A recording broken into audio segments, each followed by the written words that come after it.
shall we close our eyes and pray for one moment before we look to the Lord in the Word of God? Thank you, Heavenly Father, for this blessed time. Cleanse our hearts with your blood and flood our hearts with your Holy Spirit, Lord. Help us to listen to your still small voice, Lord. We want to lean on you. We want to hear from you, Lord. Help us to understand the depths of your word. Help us to know you through the word of God, Lord. Your name alone be glorified. In Jesus' precious, sweetest name we pray. Amen. Amen. So today I just want to shortly share something about worship. Worship is a word that is really misused in the Christian circles nowadays. Because actually even for praising and thanking God, people use the term worship. Many a time people say that they go to worship meetings and all. But the real worship, when we see the scriptures, is something very, very deep. As I've learned from Brother Zach Punan, I've heard him say about these 4 levels of communication with God. One is our prayer, where we tell our supplications, tell our specific request to God. Is a conversation with God, prayer, where we speak to God and hear from God. And then comes thanksgiving, where we thank God for what all He has done in our lives. We are thankful to the Lord, we are grateful to the Lord. Then comes a little more higher, deeper realm of praising God, where we are focusing on the Lord and we are saying that, Lord, we praise you for who you are. We praise God for His eternal power, His almighty power and His eternal knowledge, and because He is omniscient and omnipotent, and because He controls the whole universe. We praise Him for all His knowledge and love and His care and wonderful faithfulness. We praise Him for who He is. Looking at His attributes, we praise Him. And beyond all that is the realm of worship, where worship, we can say, it's a very deep sense of communication and union with the Lord. It's a communion with the Lord. In the Old Testament, there was worship in the Psalms. In the Psalms and all, we read the word worship and all. But actually, when Jesus says this verse in John's Gospel, chapter 4, He says that He is telling about a deeper realm of worship that God is calling us to than people have experienced so far in the history of human race. So John's Gospel chapter 4, and the amazing thing is that Jesus is telling that to a very sinful woman in the eyes of the society. She was having many husbands, and she was living with a man who was not her husband. To such a woman, she had, John 4:18, we read that Jesus telling her, you have had 5 husbands, and the one whom you now have is not your husband. So such a in the eyes of the society, that would be the person who is least eligible to know anything about worship. But God's ways are not our ways. His ways and His thoughts are completely different from our thoughts and our ways.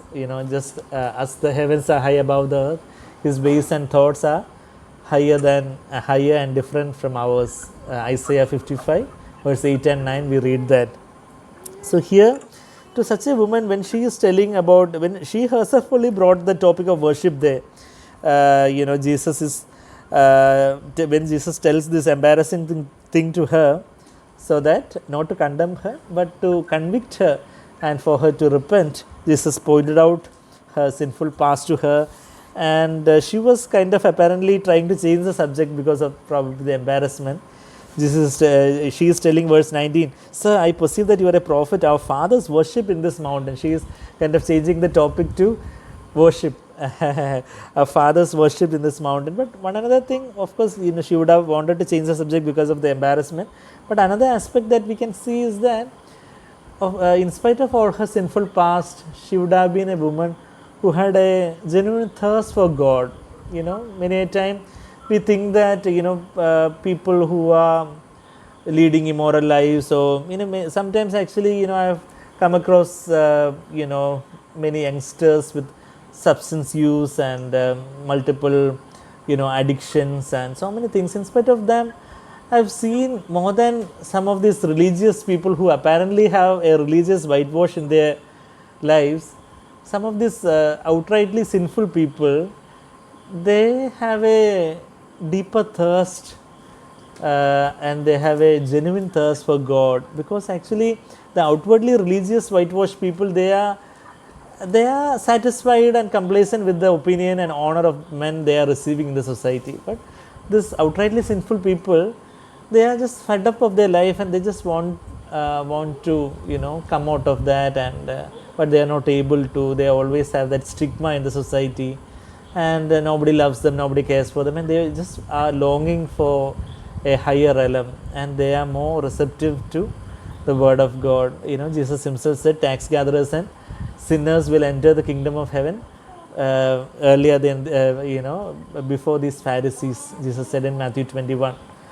So that is what we see here in John's Gospel chapter 4 verse 18. Jesus said about her past, she changed the subject to you are a prophet in verse 19, and our fathers worshipped in this mountain, verse 20.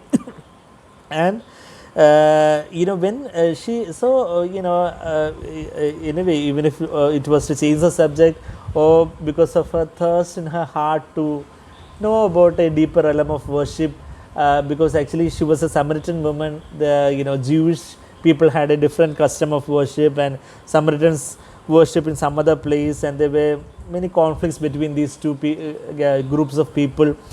And but Jesus is telling, verse 21, woman, believe me, an hour is coming when neither in this mountain nor in Jerusalem will you worship the Father. Verse 22, you worship what you do not know, we worship what we know, for salvation is from the Jews. Samaritans did not like the Jews, Jews did not like the Samaritans, but Jesus is telling plainly salvation is from the Jews. Jesus himself came as a Jew, as a descendant of Abraham. That's because, not because of any partiality from God's part, but God saw the faithfulness of Abraham, and he promised his seed will be inheriting the promises, and he is faithful in keeping his promises even after all these generations pass by. So that's why he says salvation is from the Jews. Jesus came as a Jew. All the initial disciples, first 12 apostles, all were from Jewish background, including Paul was from Jewish background.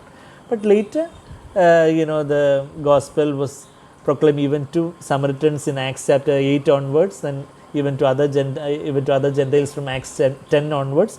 So God wanted salvation to be received all over the world, in all groups, in every tribe and tongue. But because of God honored the faithfulness of Abraham and gave that gift first to Jews, and then from the Jews to the whole world. So a Jew, Apostle Thomas only came to Kerala in AD 54 or so, and he proclaimed this good news of Jesus to our our land in Kerala and Tamil Nadu, and he was martyred in Mylapore near Chennai. We know the history. So like that, so the salvation came from the Jews even to this part of India also.